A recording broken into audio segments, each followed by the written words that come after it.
Welcome to Discovery Sessions, a monthly hi-fi listening experience from the Globoscopio family. Sit back, turn it up, and enjoy.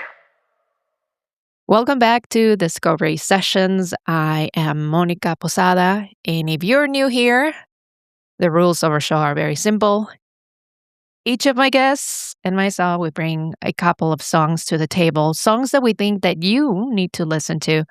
So it might be something to enjoy, something to turn your wheels, something to take you down a new rabbit hole. So we invite you to be part of this experience. Think of it like a mixtape, one of those mixtapes we used to record for each other, except that now we're making it alive and we share with you. So we bring the songs, we tell you why we think they are worth your time, and then we react to what we hear. So is it a repeat, as Paul will say? Does it open a door we didn't know was there, or is it simply a no for me?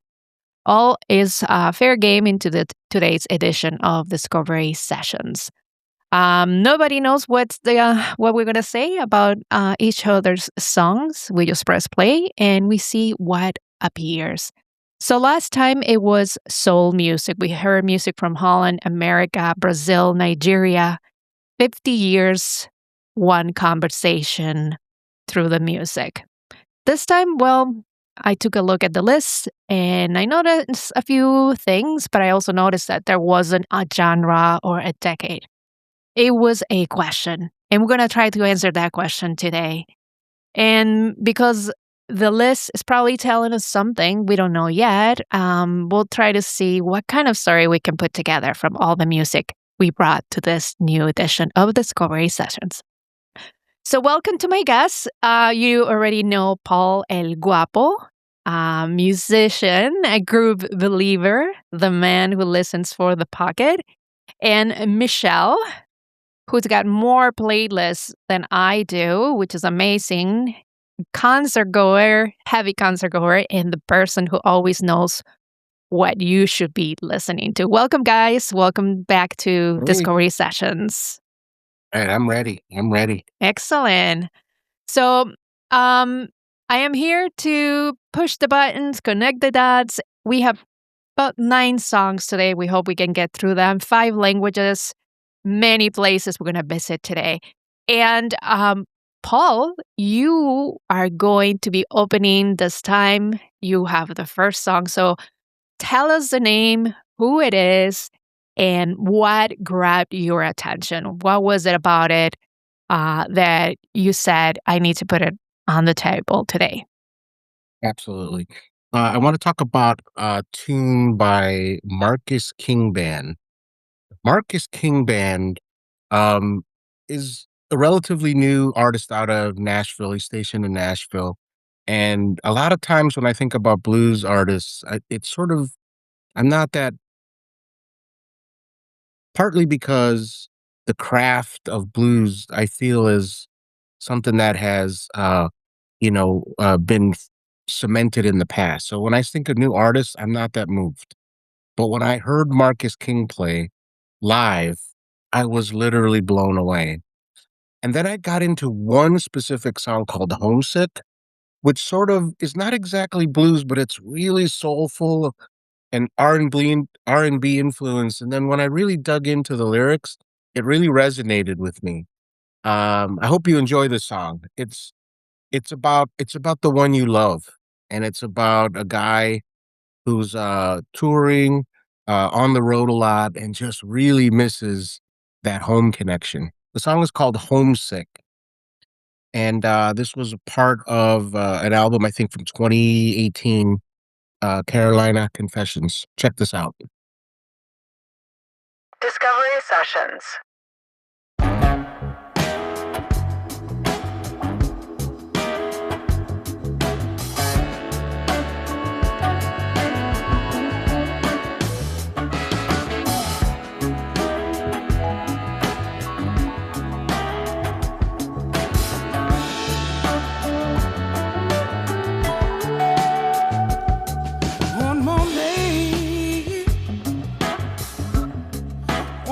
Sunrise from the highway,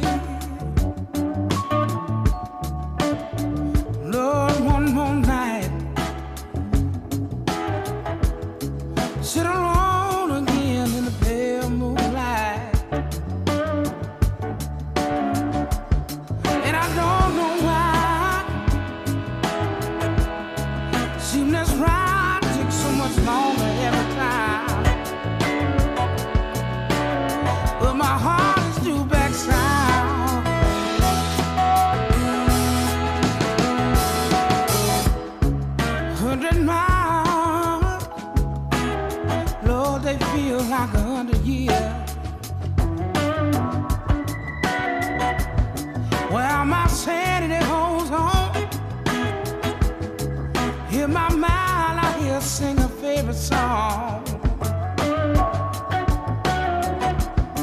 So damn tired of this ride. Turn the headlights on, let the moonlight guide. Love is gonna guide me back home.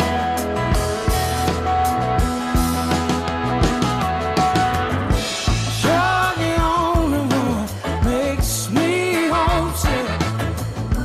You're the only one keeps me honest. The only one.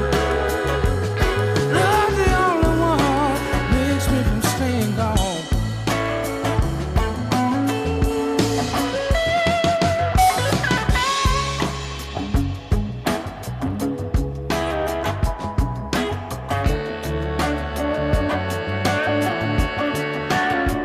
Oh, it's been said to me,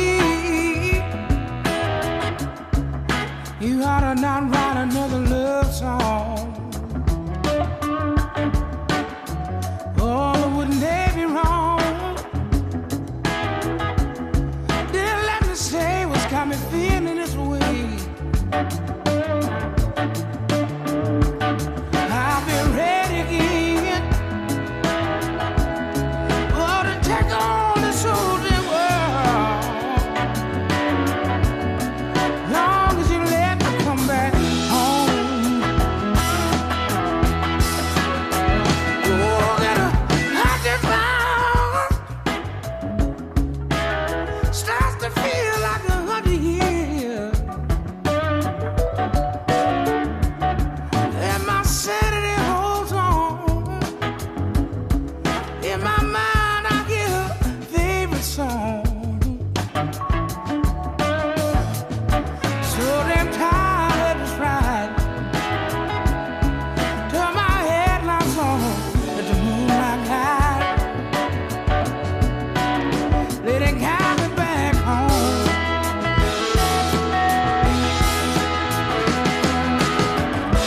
You're the only one makes me homesick. You're the only one keeps me honest. The only one. You're the only one keeps me from staying gone.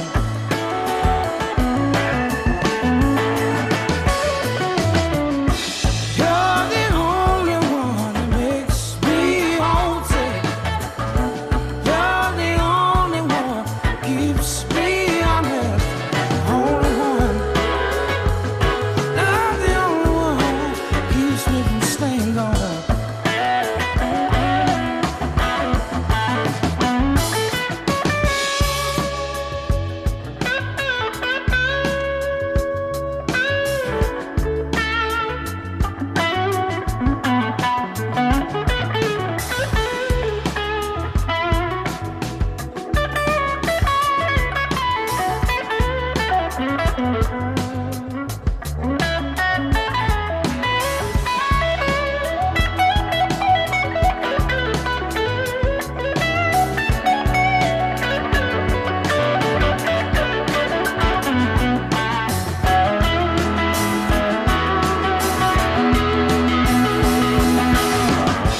You're the only one makes me homesick.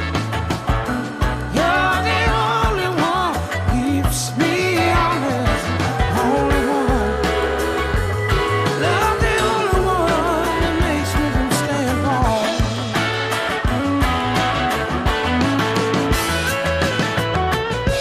You're the only one makes me homesick.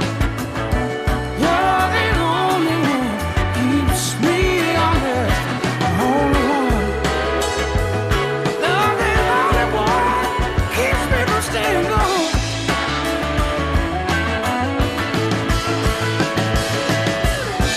You're the only one keeps me honest. You're the only one makes me homesick. Only one.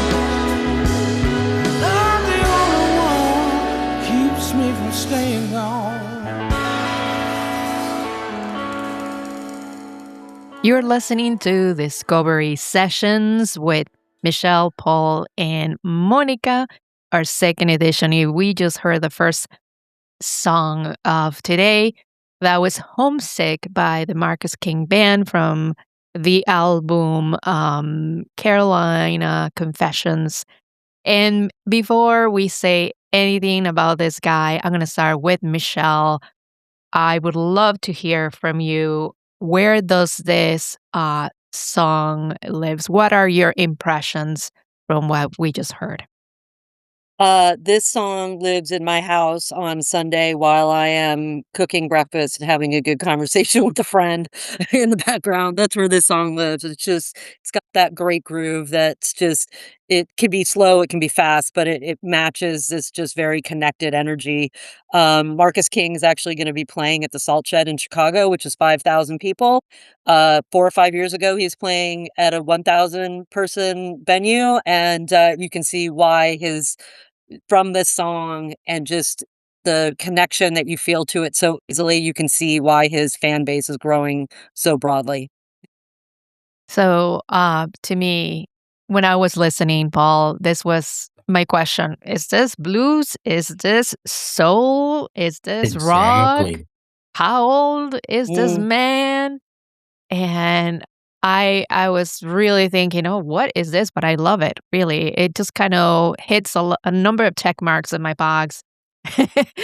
But then I was blown away when I learned that this guy was 22 years old when he recorded It- the song.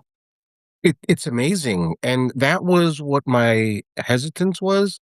And I'll tell you one thing. I try not to look at the artist too much and judge a book by its cover. I try to listen to the music before I get into the backstory. And I had the the same outcome. Is like, this guy is a young guy playing, a style that is just, old school in terms of blues and R&B and feel, and that whole sound around it. You just get this warm jazzy feeling, and it's very emotional. There's one thing that stands out is I also listen to the lyrics, and it just makes you think of that special someone, and it could be, a partner, it could be, an old friend, it could be, a family member, and I just get this sort of sad emotional feeling. There's an emotional honesty to this song, in all of its craft, its lyrics, his vocal work, all of the arrangements. Ugh, every time I hear this song, I'm always like, oh, I'm thinking of someone. I agree. I go into that horn section again, and then the fabulous keys, keyboard section. But that voice is so mature, and it just had that feeling. Now, as a musician, Paul, what does it mean to you to play old school music when you're not old school? Well, what it means for me is it's something that can be reproduced among friends in a crowd. It doesn't feel, there's parts to music where you want to hear it live or you want to see it performed live. And I think with the electronification of music, you start to lose a little bit of that. And I'm not saying that that type of music is bad, but it's this type of sort of analog, horn based. You almost feel like they're all sitting in the same room recording this at the same time. It's not overly produced. You see less and less of that today. So when you get an example of a track like this and an artist, that's this dedicated to the craft, you know, you uh you have to just stop, and sort of take it all in. And Michelle's right. Michelle's really good at finding good shows in Chicago. Salt Shed, yeah, this is probably a must for us. I So think this is let's field figure trip. that out. This is field trip for Discovery Sessions. We'll be there. Yes, ma'am. Now, Michelle, would you put this on one of your playlists? And if so, which one? It's probably already on a playlist, to be honest. But I would say, my playlists are not great because I don't curate them heavily. But if I did, this would either be on a heavy rock, this would be on a slow rock and roll one, or it would be on a soul one. But Monica, I saw what you were talking about, which is it's what's amazing to tie both of you together is that, first of all, if you heard this song live, it would sound exactly the same, and there's not a ton of artists That's that are right. like that anymore, right? Yeah. It's like the old school greats where you listen and it sounds exactly the same.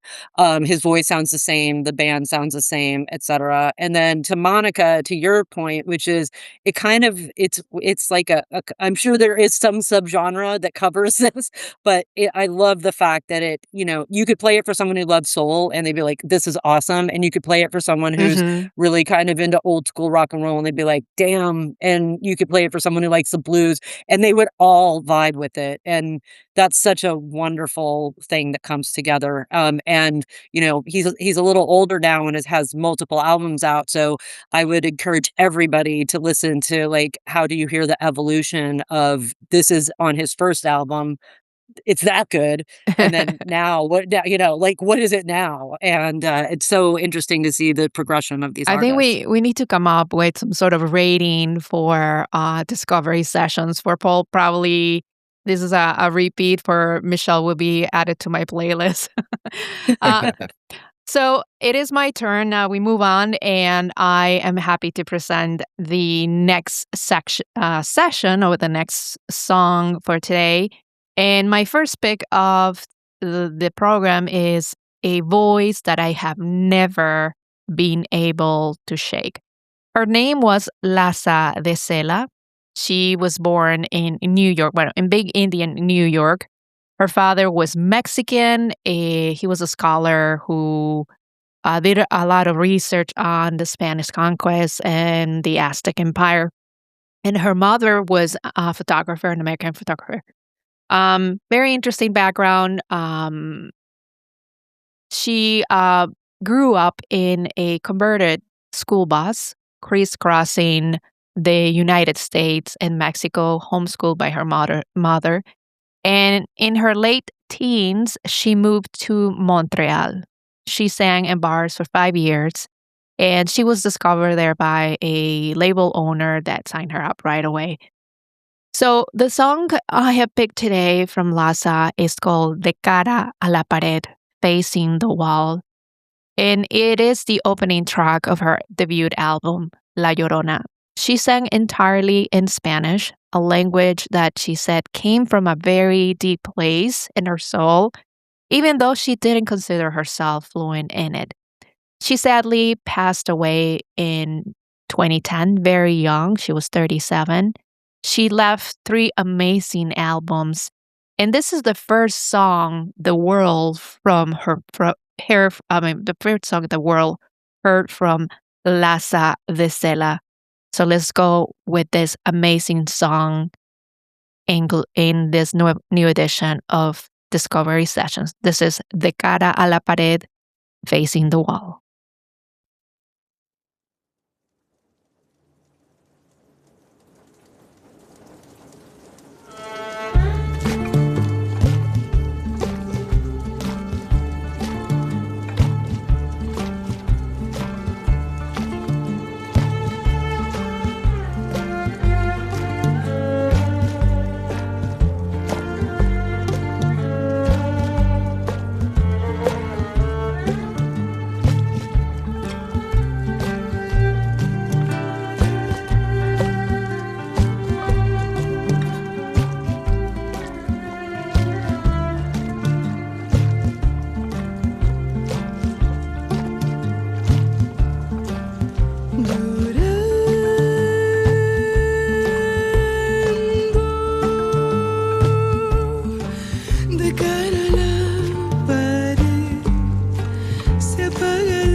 This is Discovery Sessions, a production of Globoscopio. We're back. Discovery Sessions. That was De Cara a la Pared, Facing the Wall by the super wonderful voice of Lhasa De Sela. So, Paul, you are a musician. What just happened to your body? Not your head, your body. Yeah, this is really an interesting outcome because I'm not a Spanish speaker. But the mood that is set immediately with soft percussion, the violin, and the acoustic guitar, there is immediately a feeling of sadness and emotion. I I think the dog agrees with me. Um, and so as I started to, when her voice entered the composition, um, the, it felt emotional and it felt like a scream. It felt like, there were these sort of images that came to my head. And then I looked up the lyrics and I felt validated. Like it's a song about loss and sadness and sort of despair. And, if you think of a song and you think of a blank silence as a blank canvas, the way the song is constructed and um, you walk away with this feeling. Really, really great job of sustaining that feeling. And is it enjoyable? Yeah, at a musical level, it certainly is. It's great. But then when you dig in, and that's the second part of listening to music is, you know, d- dig into what the message is, dig into what they're trying to convey. And then, you know, when you get there, the whole picture comes to light. Now your musical painting is complete. You kind of see the intent, and you feel it. I it's not something I would play, at a party at the beginning, but maybe around a campfire, or a setting where people are kind of chilled and quiet because it just fills the room with a nice, you know, there's like there's like a warmth to it in even though there's sort of an emotional pull toward what she's conveying about feelings of loss and sadness, and it's kind of what I got out of it. Yeah, I feel like this is the song that you play when you are kind of a month post a breakup, where you're kind of you're still in this very deep sadness, but it's not always overwhelming you. It kind of comes in waves, and the song reflects that. Where you're all of a sudden you're washing a glass, and then you're like, "Oh, remember that time we did this thing?" And it brings you there's almost like a catharsis to it, which is it brings you to the tears that you need, which happens as you're oftentimes having something very sad happen to you, which is there's this process that you go through, and you need to get it's sometimes hard to get to the tears, and this song can really help you with that. And her song is her voice is so beautiful. I would love to hear I'd love to hear her do a lullaby and listen to that as you're trying to sleep. Or I can imagine if she has children, I'm sure they sleep very well in her homes. Or sorry, if she had children. From my standpoint, that's the sense that I get of it. You can hear that. You don't need to know any of the lyrics, which I think to the point that Paul was making about, do you even bother looking at the lyrics or not? And if you do or you don't, I think you still get the same sense of the actual song. And to add to that, one last thing, which is, words are only 7% of communication. And I think this song's a really good part of the fact that, like, so you might not actually need the words to feel what you need to feel with this. Absolutely. Can only imagine being in that little Montreal bar where she used to play, that tiny little place where she was discovered. Can only imagine that voice and having the opportunity of seeing her in years ago, that was just kind of what we were talking earlier. It sounded just like the city, that beautiful pure sound. But we continue, and we have more music to discover together. Michelle, it is now your time to contribute to the edition of Discovery Sessions. And we have been in just two very emotional places, South Carolina and then Montreal. So your first song, what is it going to do to us now? Okay, so I'd like to introduce a song called Healing Hands by Citizen Cope. I discovered it in 2010, which means at the time I was living in Minneapolis, and they have some really great indie music radio stations there. So that's probably where I heard it. And he was also getting some airplay because some of his songs were in various different well-known TV shows of the time. The reason why I chose this song is that from the title, you can hear that it's about healing and bringing yourself into something better and being grateful.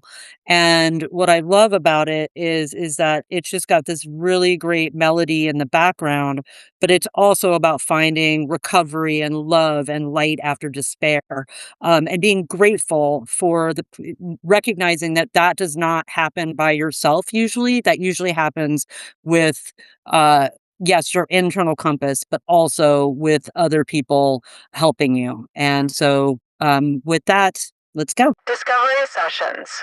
I will never forget your healing hands, my love. Although my heart has stopped, swore I'd given up. Well, I will never forget your healing hands, my love. You gave me daylight, you gave me sunlight.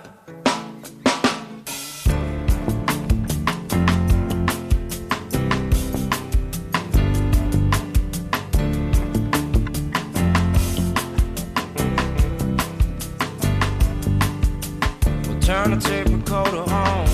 You just left Jackie O for Marilyn Monroe, and we all bought and sold for tobacco, firearms, and alcohol. And what's a pocket full of gold without a woman that you could hold? Gotta afford to be a back burner no more. Now we got a lot of places to go, cause the actions of a few have put a world in harm's way. And history has proven that they killed our leaders dead. I don't know about a right and wrong. I got a muse from the east to the west. All I know is if I never said it before, I'm gonna say it with my last breath. I will never forget your healing hands, my love. Though my heart has stopped, I swore I'd given up. I will never forget your healing hands, my love. You gave me daylight, you gave me sunlight. Find something you could sell, set your own trail, have a ball and a belly, buy a ticket out of hell. Not as far as I could tell, very well, Bubba, I'm a bust out tail. Private Clarence hit the hammer with the nail. Wash your hands before you come to the mill. Cut out the light cause it comes with the bill. All the violence of a few have put the world in harm's way. And history has proven that they killed our leaders dead. Well, I don't know about the right and wrong. I got a muse from the east to the west. All I know is if I never said it before, I'm gonna say it with my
Sessions, a hi-fi listening experience.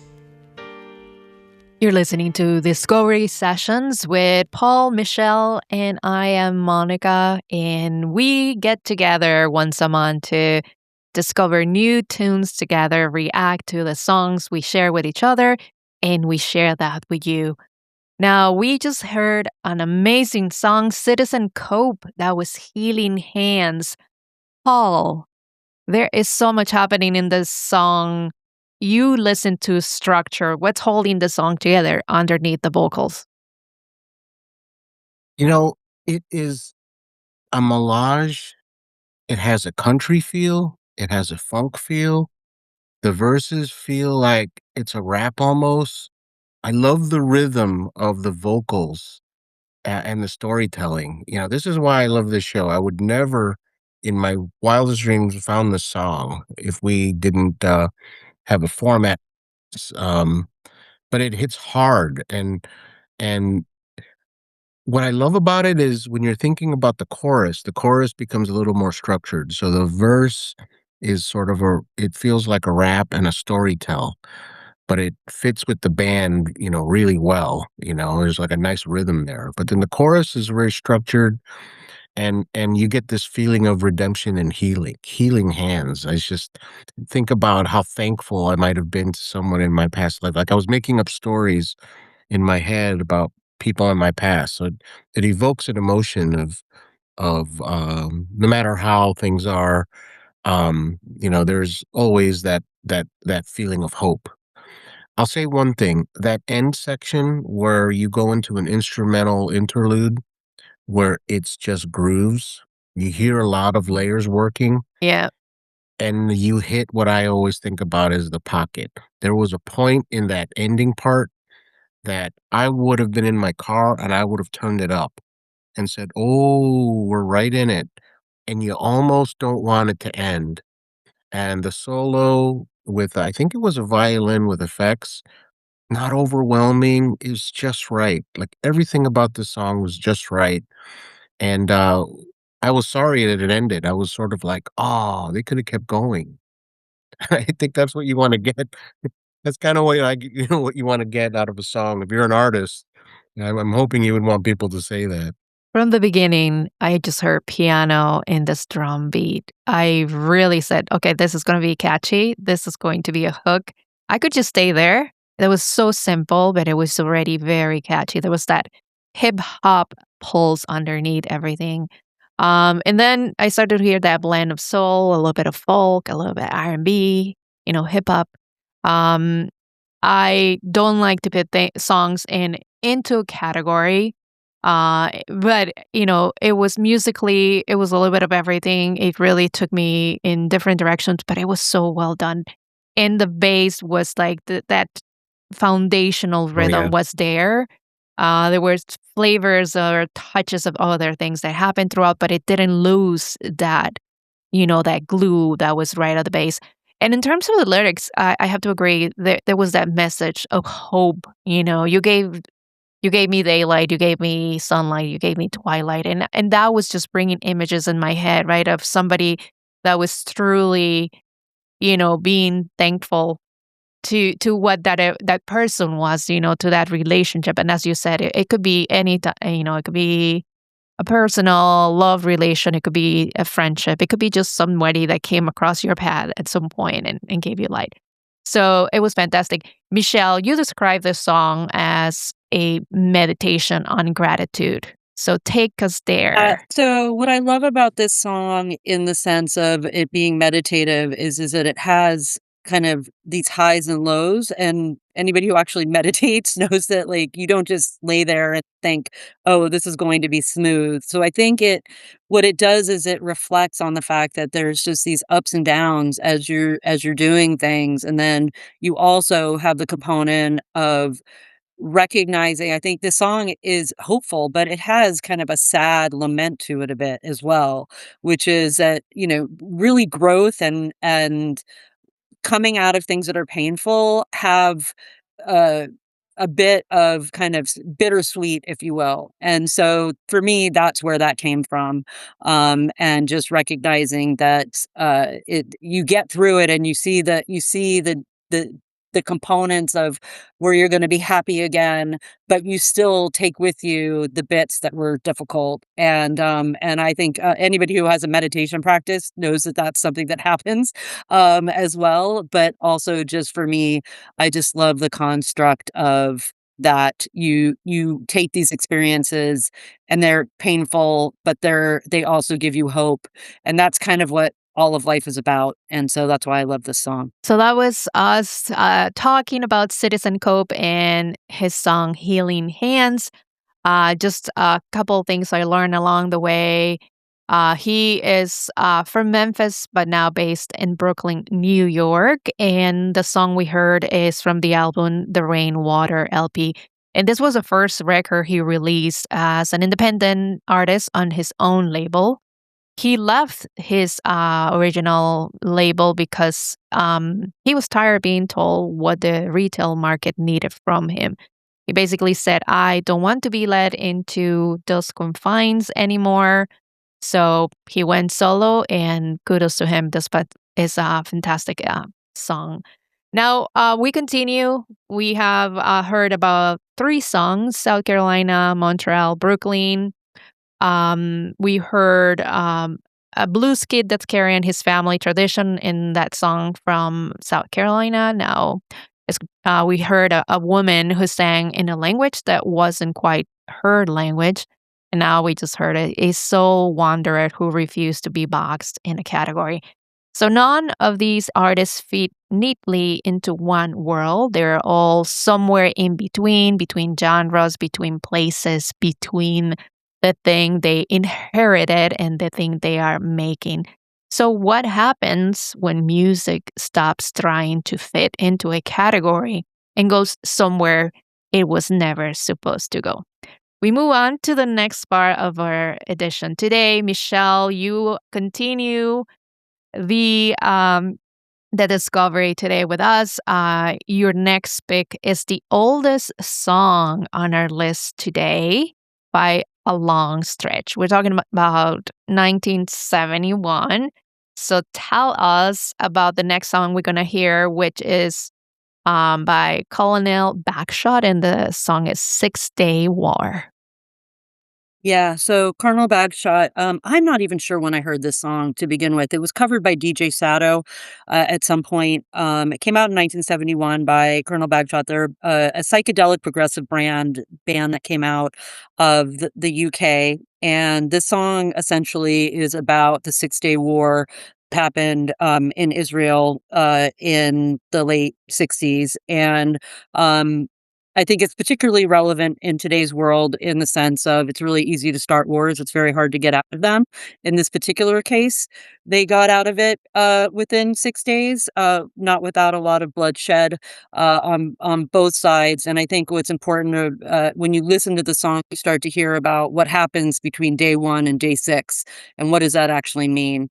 And so I'm really excited for you guys to hear this one because it's got this very soulful message, but it is also sounds kind of like a funeral dirge. So you'll hear that as we go through it. Discovery Sessions, a hi-fi listening experience.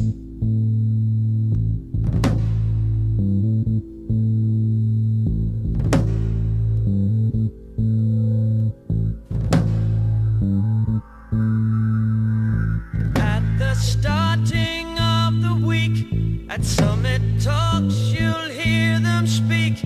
It's only Monday.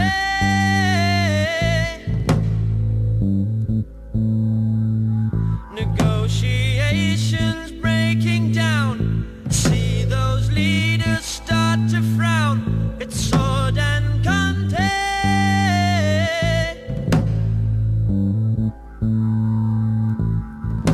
Tomorrow never comes until it's too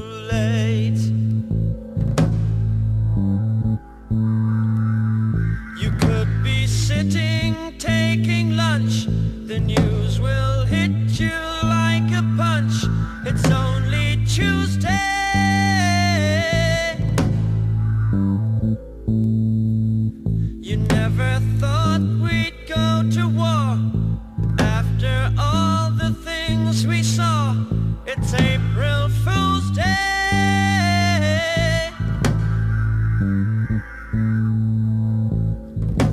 Tomorrow never comes until it's too late.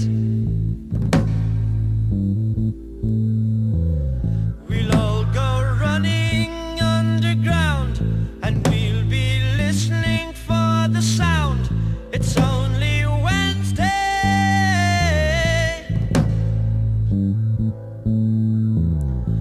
In your shelter dimly lit, take some wool and learn to knit, 'cause it's a long day.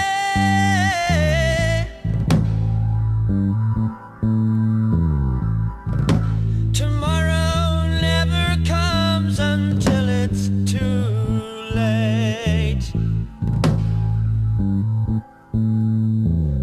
You'll hear a whistling overhead. Are you alive or are you dead? It's only Thursday.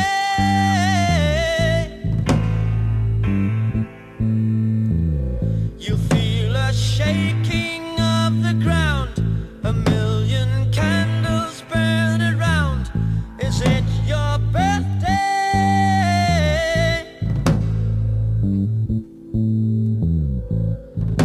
Tomorrow never comes until it's too late.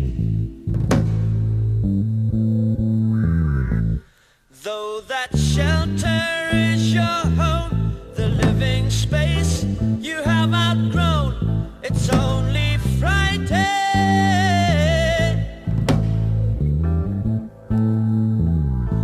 As you come out to the light, can your eyes behold the sight? It must be doomsday.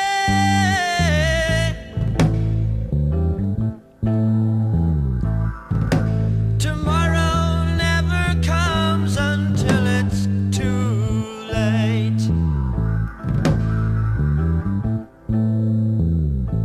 Ain't it funny how men think they made the bomb, they are extinct? It's only Saturday.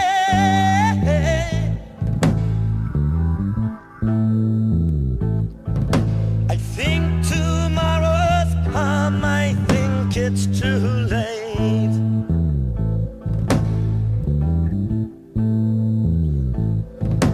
I think tomorrow's come, I think it's too late.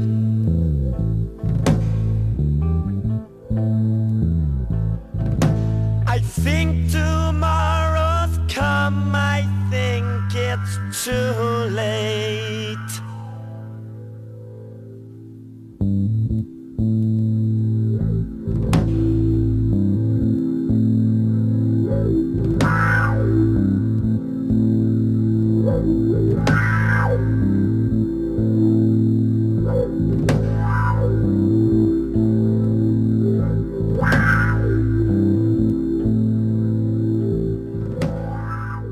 Discovery Sessions, a hi-fi listening experience.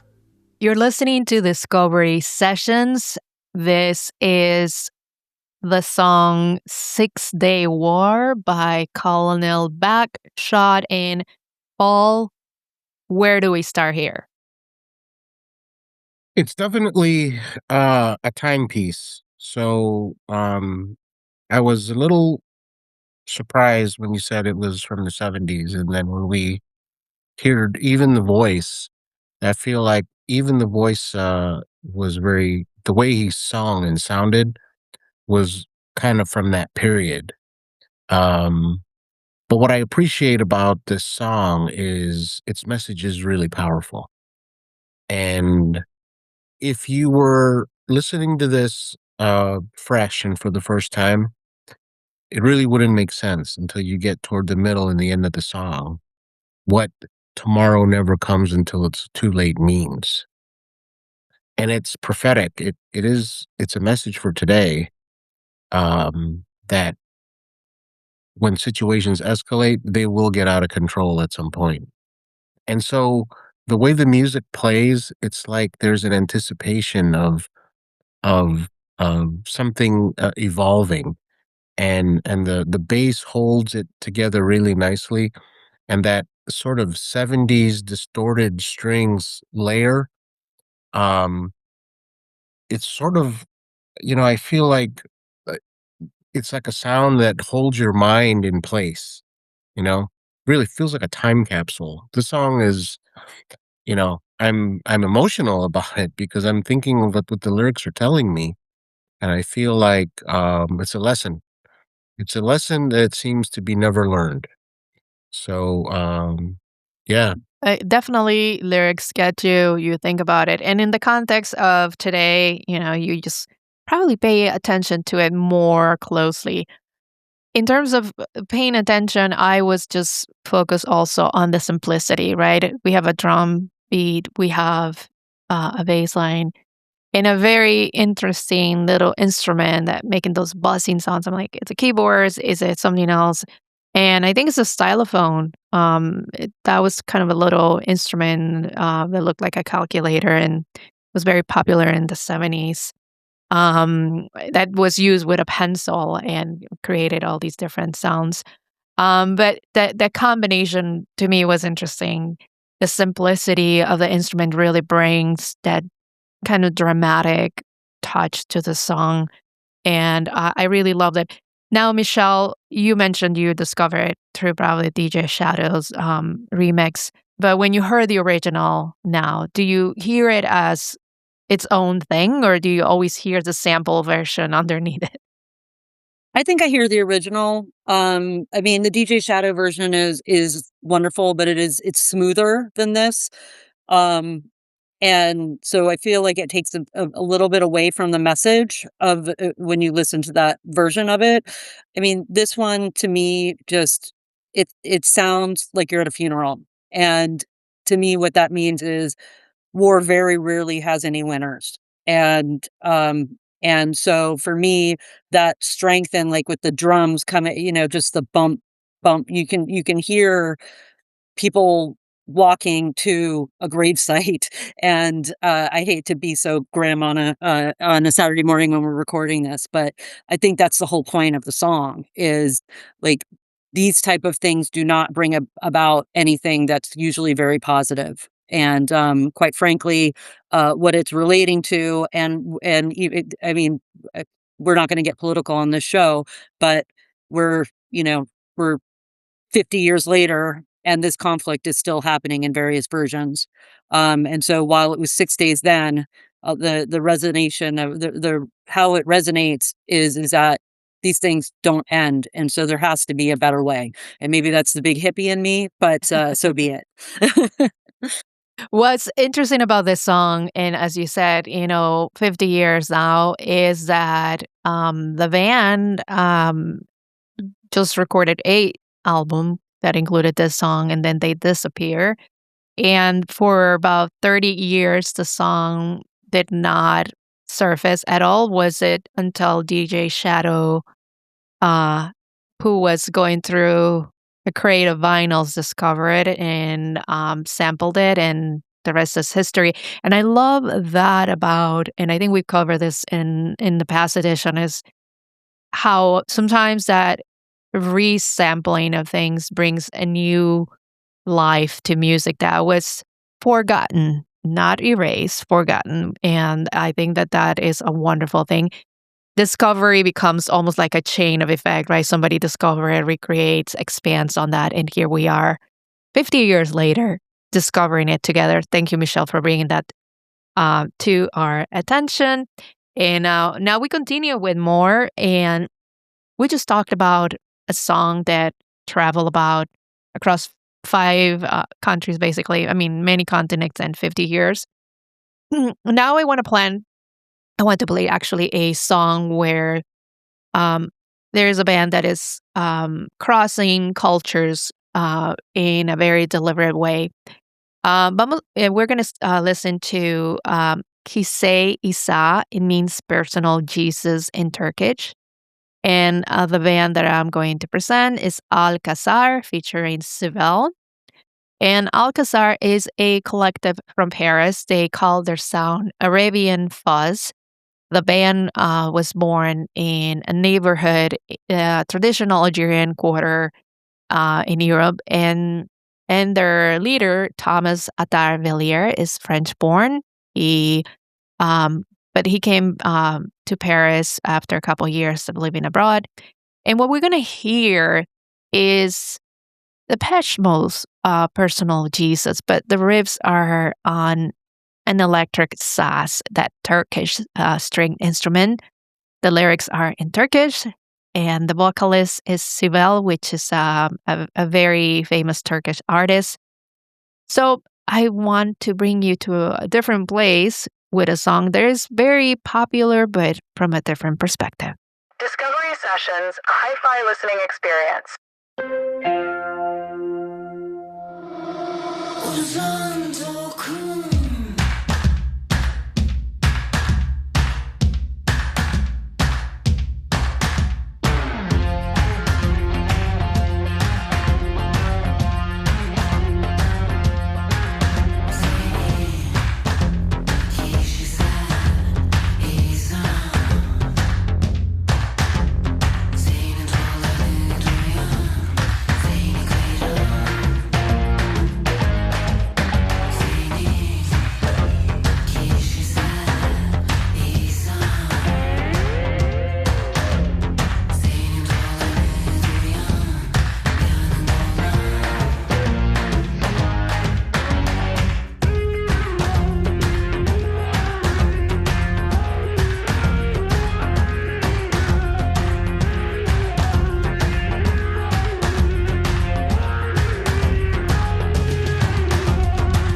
Discovery Sessions. You are listening to Discovery Sessions with Paul, Michelle, and I am Monica.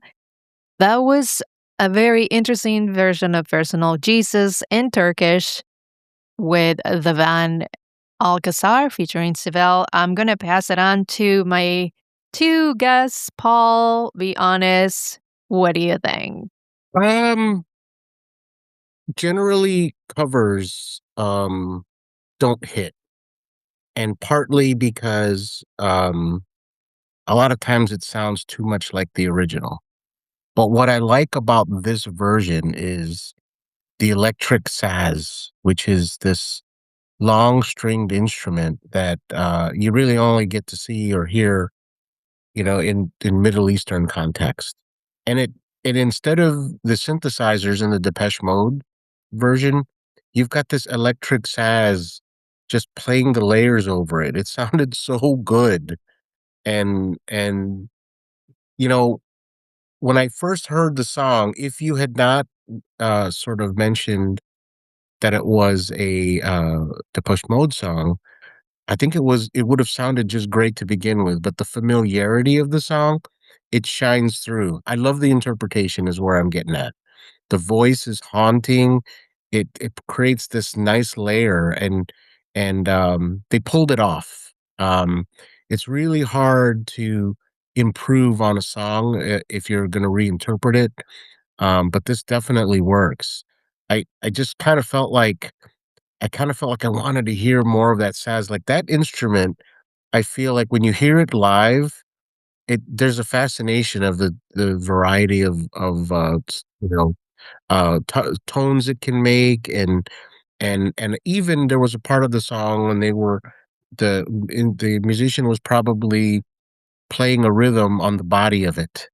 It's like a very versatile instrument, and it's like something you just really don't see in the US, certainly not being performed. So whenever I get to see the saz being played, I'm always kind of like watching really closely.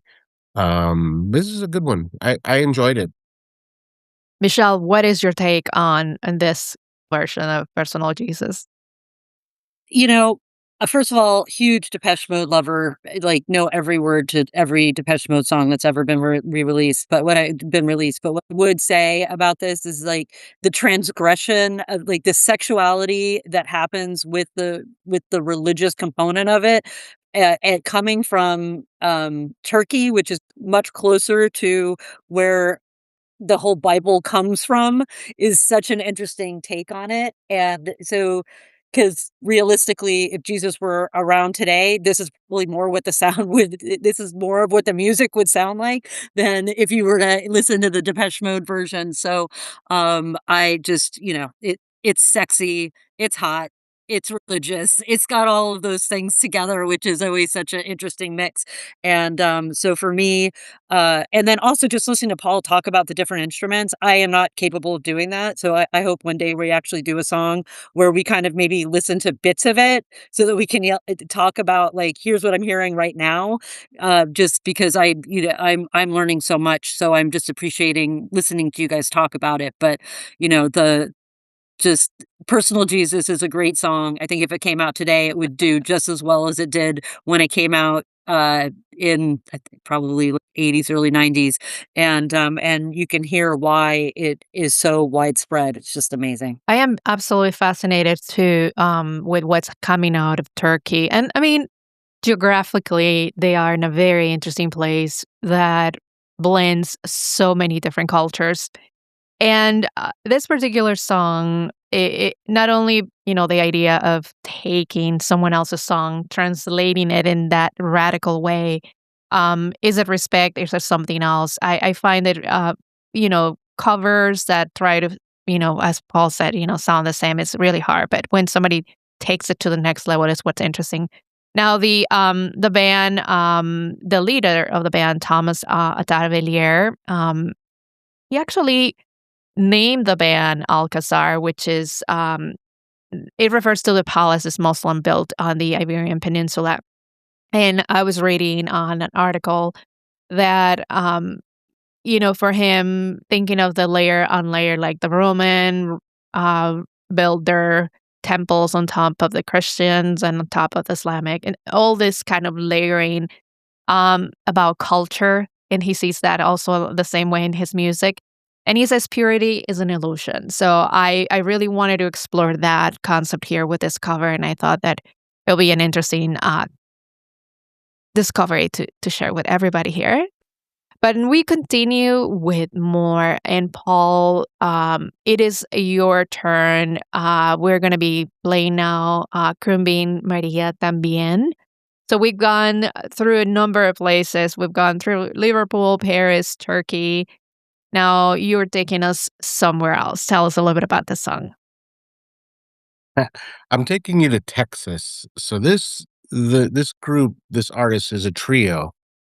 Khruangbin is their name. Khruangbin comes from it's a Thai word that means flying airplane, and it was it sort of, what's interesting is it's a mix of multiple genres. So if you try to put this band in any genre, you'll be wrong, but you'll always be partially right.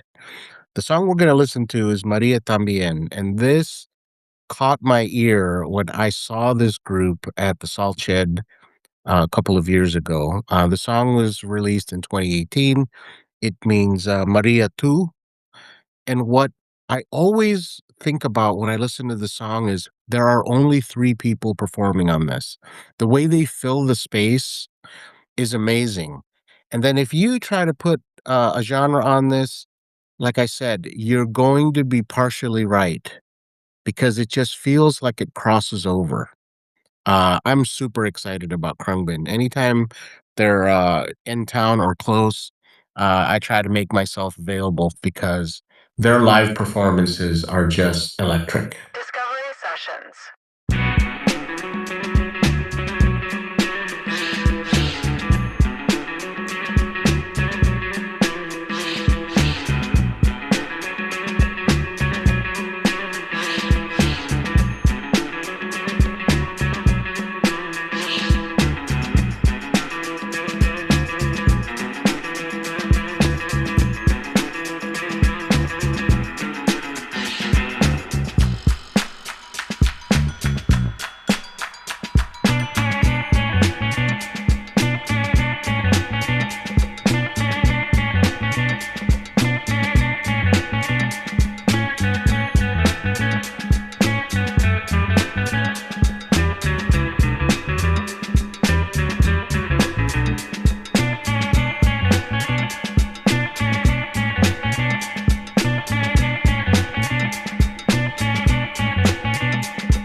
listening to Discovery Sessions, and we just heard Maria También by Khruangbin. And Michelle, quick check.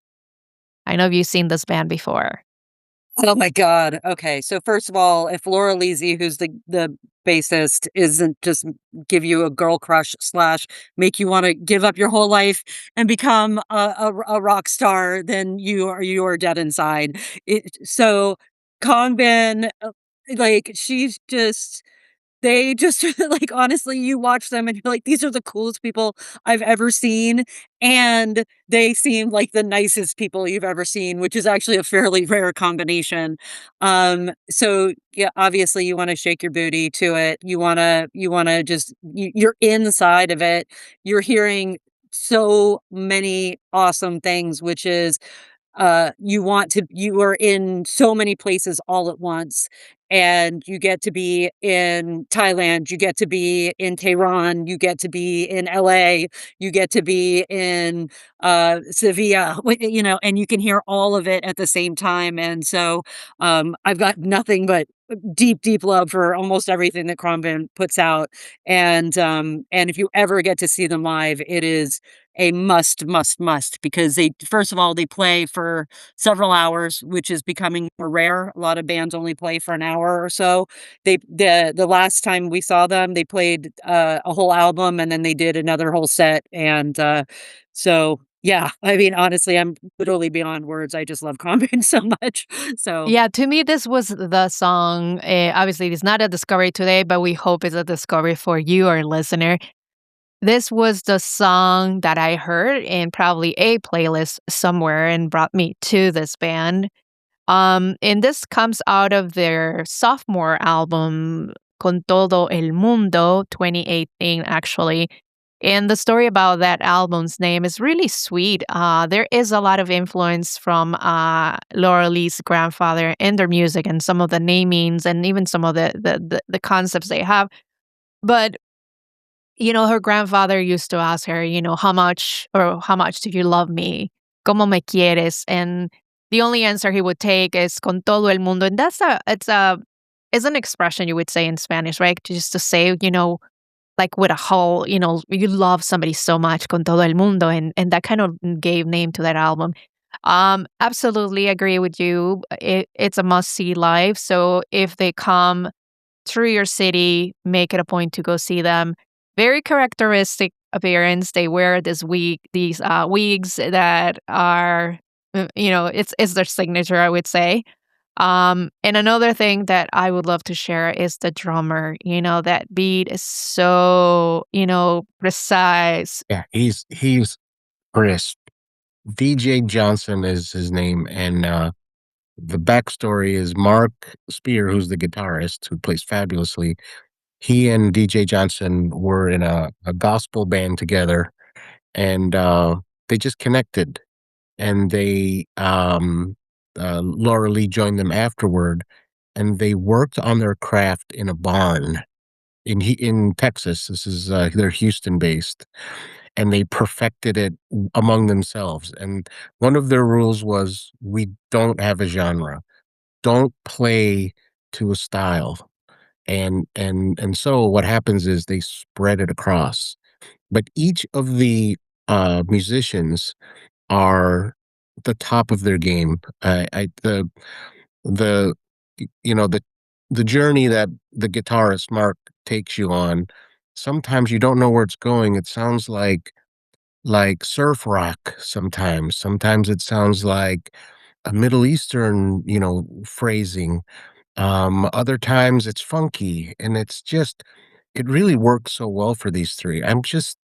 Yeah, that I'm just so like pumped up when I hear Khruangbin, and anyone who knows about them and who talks about them. I know I they're think cool that people. one of the things I'm hearing from what we have seen, what we've been playing today, is there is a lot of different things in each of these songs. So they seem to be making music that sounds like something from somewhere else. So they are playing music inspired by other areas. So none of these people are from where their music sounds like. And every one of them lives between different worlds in terms of music styles and background stories. So this is fantastic. And Michelle, you are going to take us into a new section of the show. This is going to be your last song today. And when you included it in our list, you called it futuristic and hypnotic. What is it about? So this song is called Universal Mind Control. It's by Common, who's actually he's out of Chicago, and he is known as being an activist and a rapper. But this album was produced with Pharrell Williams Pharrell Williams. And what is so cool about it is it samples Africa Bambaataa. And so what you're about to hear, to me, the first time I heard it, just blew my mind because it's heavy synth, electronic dance, and it's just fun. And the literal lyric is get up and move your behind. And I think you're going to hear why we want to do that. Discovery Sessions, Hi-Fi Listening Experience. Salut à tous, ceci est une introduction à un nouvel espace, une nouvelle era, un nouveau son. Bienvenue, vous entrez à Universal Mind Control. Hey, yo, all they wanna do is dance. That's all they wanna do. Get it. Get it. Get it. This is that automatic. I stay fresh like I'm wrapped in plastic. Beat goes plastic, see galactic. Southside boy, we Cadillac it. Charismatic, Asiatic. I hustle for mathematics. Cameras, action, change the status. Actor, tap me your favorite actress. Gucci, rockin', Gucci's poppin'. Movie, watchin', booties, choppin'. Body, moving, showing, proving, styling, and being fly. I touch the masses like a Catholic. Expensive rap shit, my future's backlit. Interact with the cat who matches stacks. My vernacular tracks, y'all react, so let's go. This is that new shit. Keep them standing in mind. That universal mind control. Now move your behind. You know you like it. It's calling your name. Nigga, this is that new shit. And it don't feel the same. It's got that dang, dang, dang, dang, dang, dang, dang, dang, dang, dang, dang, dang, bomb to the bomb, dang, the dang, digga, bomb to the bomb, dang, the dang, dang. Some pop, some lock, some move robotic. Like cash money, I stay in pocket. UMC, rock, don't stop it. Chicks exotic, mix hypnotic. Superhero role, boy, I'm bionic. You a fan on some level, I'm a supersonic. Girl, you ride it, you can strip like comic. And trance to melodic, technotronic. Beats, rockin', seats, dropping, seeds, popping, streets, rockin', freaking, shaking, money, making, styling, and being fly. I'm the one the ladies chose to strip and pose to, take off their clothes to, chose to, the one that go coast to coast, to Mr. Globo, the focal. Let's go, This is that new shit. Keep them standing in mind. That universal mind control. Now move your behind. You know you like it. It's calling your name. Nigga, this is that new shit. And it don't feel the same. It's got that dang, dang, dang, dang, dang, dang, dang, dang, dang, dang, dang, bomb to the bomb, dang, the dang, digga, bomb to the bomb, dang, the dang, dang.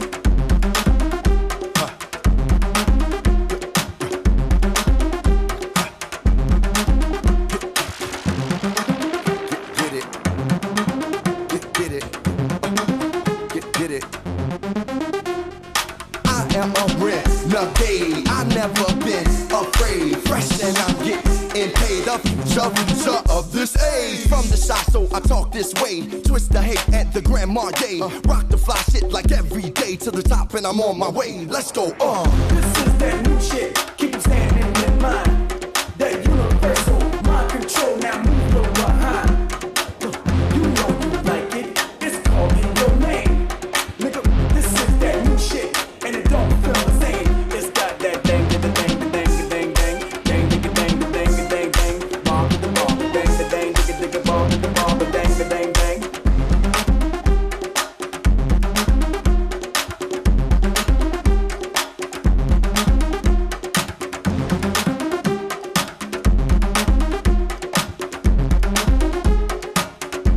Discovery Sessions, Hi-Fi Listening Experience. That was Universal Mind Control by Chicago's Common. Paul, did you expect to hear Common in the studio today? I did not. And it's fun. Okay, and from a musical standpoint, and in terms of complexity and structure, it's uncomplicated in driving, which I think why this song hits.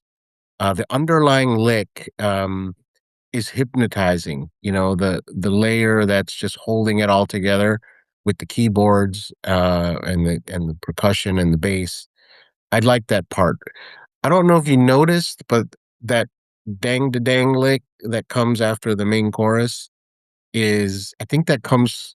I feel like it was taken from an old song called Blue Moon by the Marcells in the 1960s. That's like a really unique twist to it.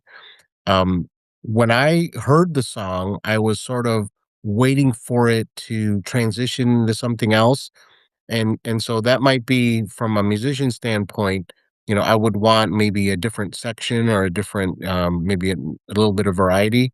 But when I realized what the song was about, it was about, hey, you know, um, it's about having fun. It's about dancing. It's about like sort of, not being complicated and being, just, you know, having this feeling of like freedom and dancing. It's like a song that you would play with your top down on your Jeep on a hot summer day, blasting and just enjoying. So I got that feeling. I want to say I'm not saying I don't like it, but I think it's one of those songs that would fill like that kind of a mood, you know. I enjoyed it. I really don't have a taste for Common, and so experiences and sessions like this, I put a little tick box on the side, like, go take a look at the catalog. There's a bit of civic pride because I do know Common more as an activist than his catalog as a musician. So that's why I'm sort of like, huh, I need to get on that. And to me, that was the thing. Common is that conscious rapper, right? He's very lyrical, introspective, as you were saying, very social aware. When I heard this, I'm like, well, is this Common or is he in a different place musically? Because obviously, um, it's different. It's not that literary voice that I'm used to. To me, it was almost like a flashback. It was like 1982 all over again, and I could imagine this playing in a big boombox and loud and clear, as you were saying, in the summer. So, a conscious rapper choosing the dance floor, basically, that's what it sounded to me. And actually, that is definitely a song that is kind of between worlds. Once again, we had him placed in this kind of box, and he just really stepped out of it and brought this to us. And Michelle, you described this as futuristic and hypnotic, and you were clearly listening to the production when you said that. Yeah. So I think what's so interesting about the song is, so first of all, Common took a pretty big hit for recording this album with Pharrell Williams. So you can hear the Pharrell Williams. So for those of you who are familiar, like, this was meant for being on a Billboard chart somewhere. And Common is definitely not that. So what's so interesting is that juxtaposition of having that realistically, even people who are very activists need to dance sometimes too, and and so you hear that in this. But I think what's so interesting is this song is from 2008, and I'm sure within Black communities, you've been hearing about Afrofuturism for many years. With, as I mentioned, it's got the African Bambata, but in the American lexicon for the average person, Afrofuturism has really been coming up over the last probably 10, 12 years, affiliated with certain movies that have been coming out and people being much more aware of it. So I think what's so cool about this is is if you kind of retroactively look back to things that you are seeing in today's world, you can almost always see little bits of it from before, whether it be like what Paul was saying is that this is sampled from different things, or whether it be that a Marvel movie brings to the fore everybody kind of being aware of these very cool things that might not be in the forefront of what you're doing. And yeah, I'd love every song to have a good message, but sometimes you do just want to move your behind. So there you go. Well, from that beat, we switched to another type of beat, and it brings us to the 2024. We are going to listen to Paul's last contribution to the today's episode. This is a Moon-Shaped Face by Jungle by Night. Paul, you have given us Marcus King's 6-piece. You have given us Khruangbin's 3-piece. What's next? We're going to jump into this artist called Jungle by Night. And, a lot of times the way I discover music is the environment I'm in.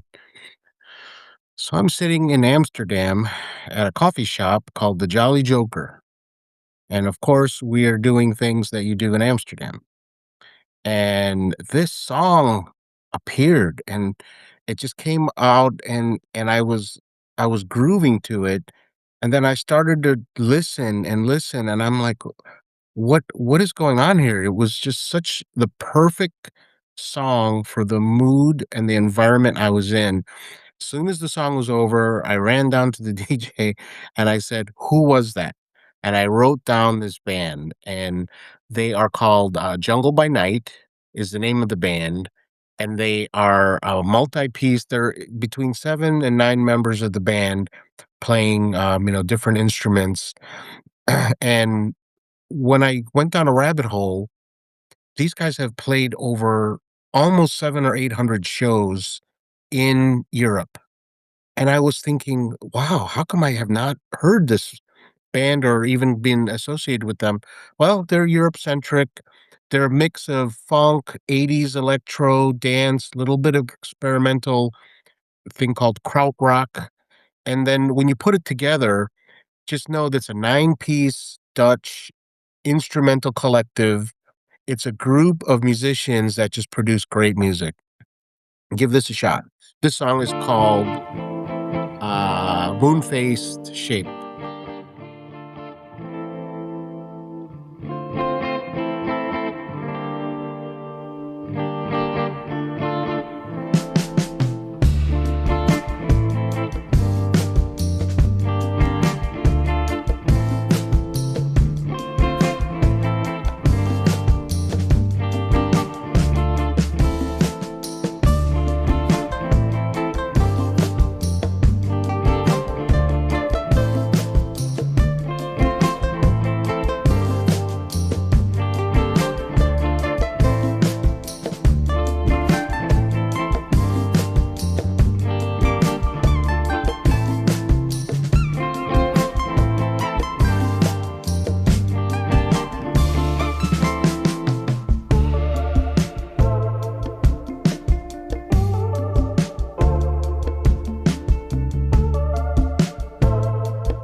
You are listening to Discovery Sessions with Paul, El Guapo, Michelle, and I am Monica. Paul, thank you for closing your contributions to today's episode with this fantastic song. That was Jungle by Night, and we heard a moon-shaped face. Michelle, I'll pass it on to you for your take on this. Well, I may have also partook of certain things that are available in Amsterdam as well over when I have been there. And I think that what's so great about this song is it really evokes, like, you're in a tiny little bar and you're having a great conversation. You're probably talking to a random stranger and just you're feeling being in the world, and you've got that just low level groove. Like, you don't have anything that you're not trying too hard. You're just being yourself, and something about this song that really evokes that piece of it. And so, yeah, it just, these are songs that I listen to that when I have my headphones on, I sometimes feel like I'm cooler than you and you and you when I'm walking around. And you can definitely feel that you're just relaxed and you're having a good time, and it's very authentic, and it's connected to the people around you. And it's just, yeah, I love it. Thank you, Paul. Yeah. So, Michelle, you're the one who goes to a whole bunch of shows a year, and I'm pretty sure you've been in rooms with bands that size, 9 musicians or more. So what is different about watching 9 people locked in versus 3? Where do your eyes go when there's so many people on stage? Oh, I love that. That's such a great question. So first of all, when you look at a stage, you can see how many people are going to be on there, and you get a sense for how many musicians are there going to be here. And when there are 9, it's almost always great. Like, honestly, there is a very high probability of that happening. What I also look for is the breakdown between, is there going to be a big horn section? Do they have more, like, so usually how it breaks down is, do they have horns, which will drive a lot of people? Drums, various types of drum kits will also drive a lot of people. How many different guitars that the various participants are playing? And then last but not least, there are certain bands that'll often have more than one DJ, or not using the word DJ, but essentially are doing something electronic up there. So when you see 9 people, you know you're in for a good time. Like, I can't think of a time. You might not love the type of music that's playing. I did love this, but that's what I'm seeing when I see that many people. I'd actually love to hear from you two, because you guys also go to a lot of shows. Well, I have to tell you that I was not expecting to hear the horns when the song started, and it kind of creeped out in one side, and I'm like, oh, this sounds fantastic. And then going back to your comments, when you share the song, Paul, you mentioned that horns were kind of creeping through your playlist, and I just tell me a little bit more about that. Yeah, so they do, because when you play an instrument like the piano or a synthesizer or a guitar, you can play multiple tones at the same time. You can create a chord, right? But with horns, each musician plays one single note. So they have to work together to find that right blend to create the right chord, the right backdrop for it. So it's infinitely more complicated. And thus, there's a lot of work into it. You end up with a lot of intimate relationships with horn players. Like horn players, I'm in a group with horn players. They practice together by themselves sometimes to work on the harmonies. So whenever I hear or see bands that feature horn sections or have that, I know how much work goes into it, and so I have like a special appreciation for that. A trombone, a trumpet, 2 saxophones. To me, that's just heaven. You have 4 voices, can only play one note at a time, that have got to blend it just right, and that takes a lot of work. You tend to find the horn section being the highly trained musicians of the groups, because they have to be very technical, and they have to really understand musical theory. They can't all just play the same note and it sounds good. No, they've got to blend it tastefully, and that's why horns, like, stick out for me. I always think about bands with horn sections, and I think that as a band, there is a lot of reading each other.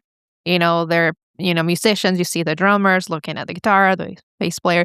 So what's that dynamic with the horn section? I think that they are not like turning around and looking at all the other musicians. How is that happening on stage? Well, what tends to happen is every song has what's called the head, which is the main melody, the main point. And usually the horn sections are supporters during the head. And then when you have the bridge in the chorus, they're also, again, filling the space. But then when it's time for the soloists, the horn soloists almost always share the spotlight. And what I love about this song, and I think what caught me when I was in Amsterdam, was when the musicians sort of dramatically bring in the horn solo in this song, it's like the spotlight is now on them. And now the backing musicians, the drummer, the bass, the keyboard, the guitar, we're supporting you so that you can tell your story. So that horn solo is so tasteful. If you go back and listen to this track, this is a musician's thing. We love to support each other to make that person with the spotlight on sound the best that they can be. Allow them to explore. A lot of times, you'll sometimes see in a band where the soloist is just going so well, and he's so connected with the audience, and the story he's telling is it just feels so in the moment that the musicians, whoever is like the general leader, will say, let them continue telling their story. They'll let the solo go on and continue. There's like this when the beat starts and the music starts, it's like it's timeless.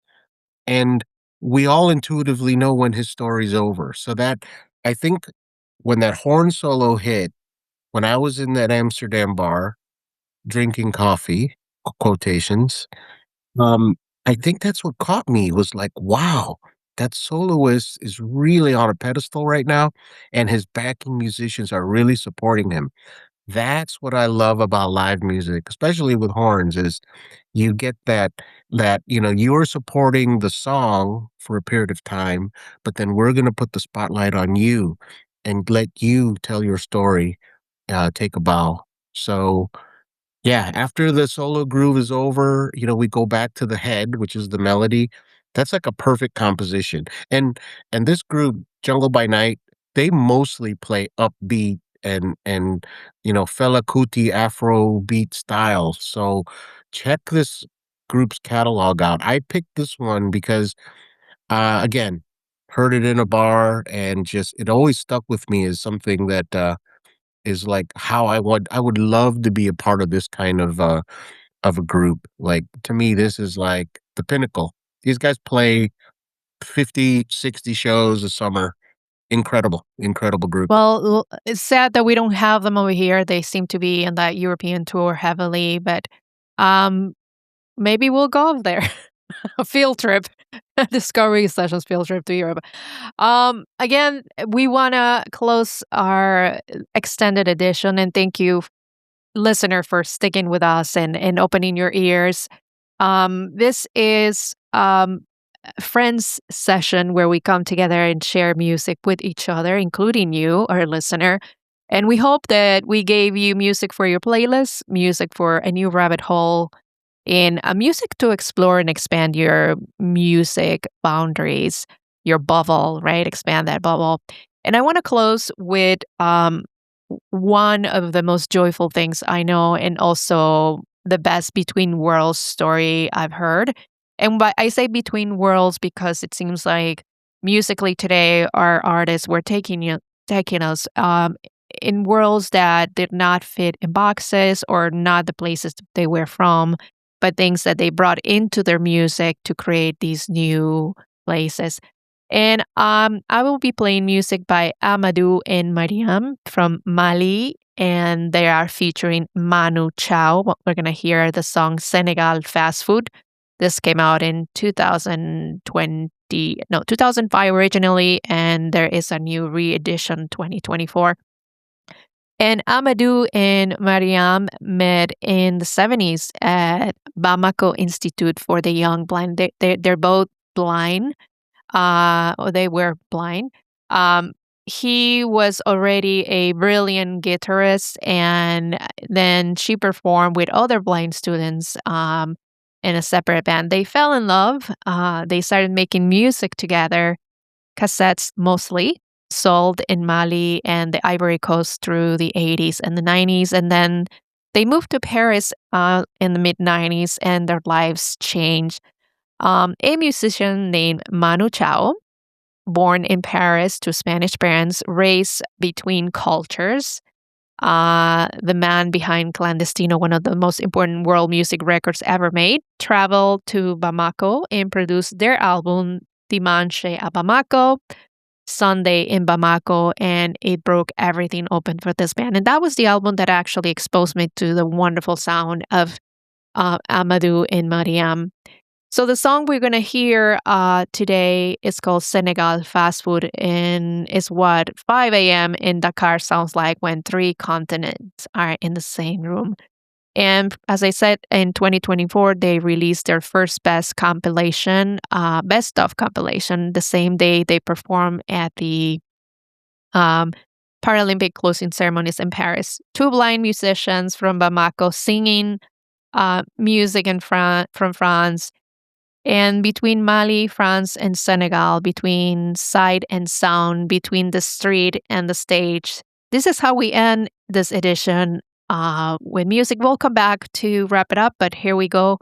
Music again, Amadou and Mariam, featuring Manu Chao, Sénégal Fast Food in Discovery Sessions. Discovery Sessions.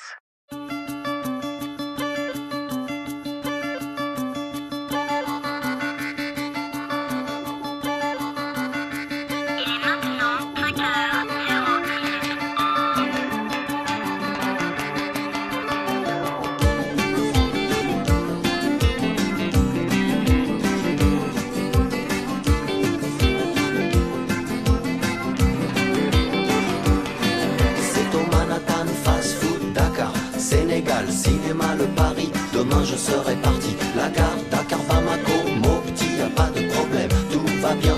Aujourd'hui je me marie, j'ai confiance, amour, solo, Gao, l'Algérie, Tunisie, Italie, y a pas de problème, j'aime au Manhattan, fast food, Dakar, Sénégal, cinéma, le Paris, ascenseur pour le ghetto, il est minuit à Tokyo, il est 5 heures au Mali, quelle heure est-il?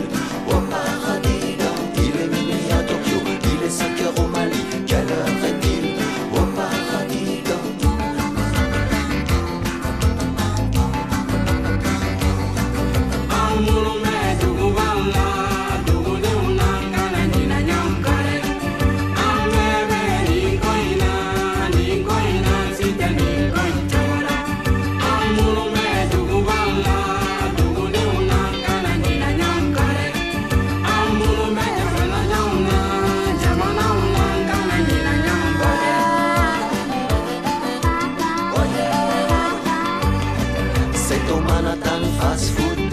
Sénégal, la grand-mère à l'hôpital Dantec, tout va bien, Caire, moi ici, toi là-bas, le visa au consulat, numéro 39, y'attend, à l'état civil, déjà l'an 2000, déjà 2000 ans, au Manhattan, fast food, Dakar, Sénégal, cinéma, le Paris, il est minuit à Tokyo, il est 5 heures au Mali, quelle heure est-il au paradis? Il est minuit à Tokyo, il est 5 heures au Mali, quelle heure est-il au paradis? Dakar, Bamako, Rio de Janeiro, où est le problème, où est la frontière? Entre les murs, se faufiler dans l'ascenseur, ascenseur pour le ghetto, au Manhattan, fast food, Dakar, Sénégal, cinéma, le Paris.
And that is Amadou and Mariam featuring Manu Chao with Sénégal Fast Food.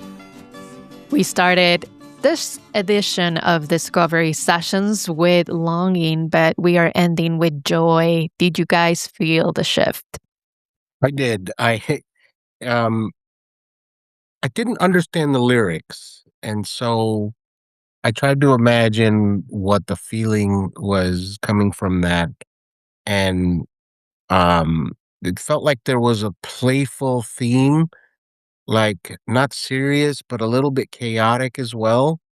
And the musicianship was great. The chord progression is catchy and upbeat.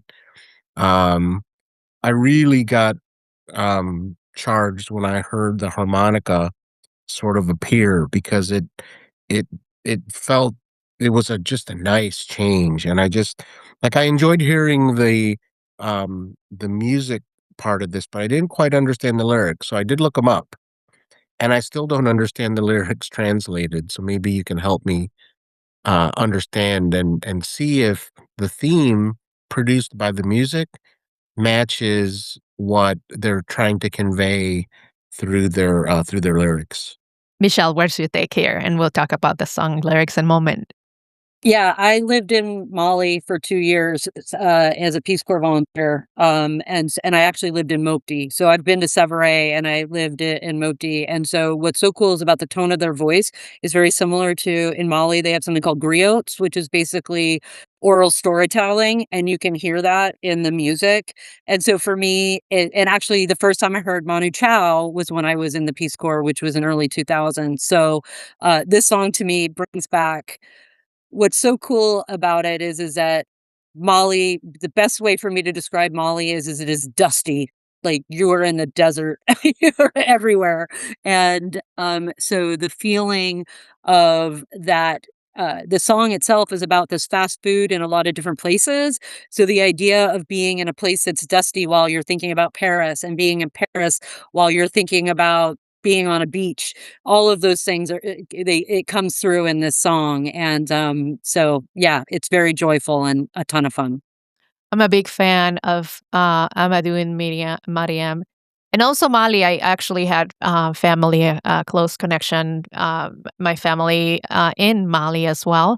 So I've always been fascinated by the culture. And obviously the music that comes out of Mali it's amazing. It's just, it's a rabbit hole in its own, and the contributions of Amadou and Mariam are incredible.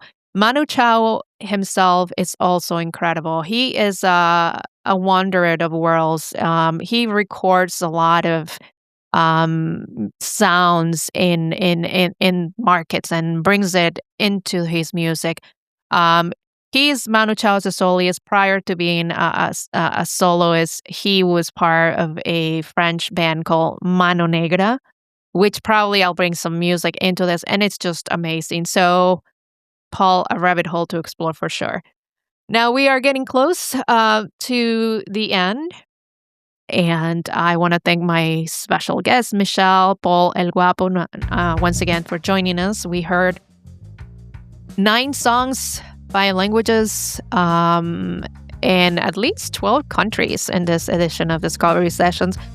And Paul took us down to South Carolina, Houston Barn, Amsterdam Cheese Warehouse, but I think it was more of a Amsterdam cafe. Michelle reached into Brooklyn, 1971 Liverpool, and a Chicago dance floor. And I brought in some sounds from Montreal, Istanbul, and Bamako. And what I was trying to look into this edition is what connects everything. What is the thread? And I think that we can take away that nobody belongs to just one world.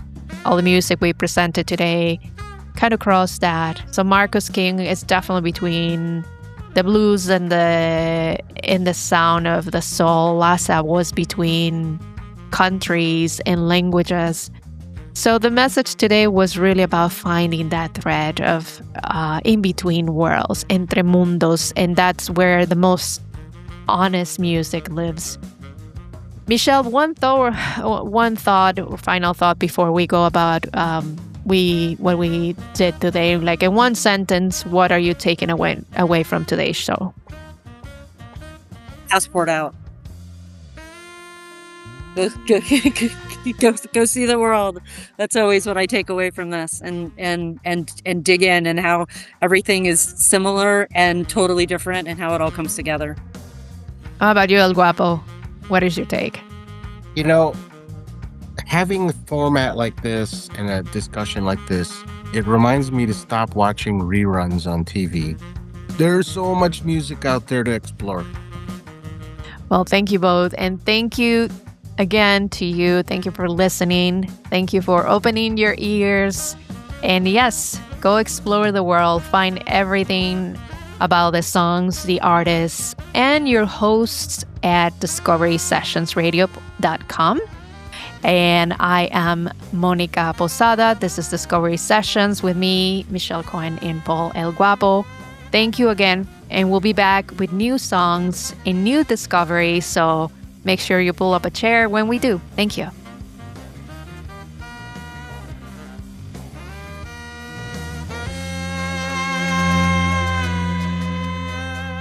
This has been Discovery Sessions, part of the Globoscopio family. We'll be back next month with more music worth hearing. Find us on Mixcloud.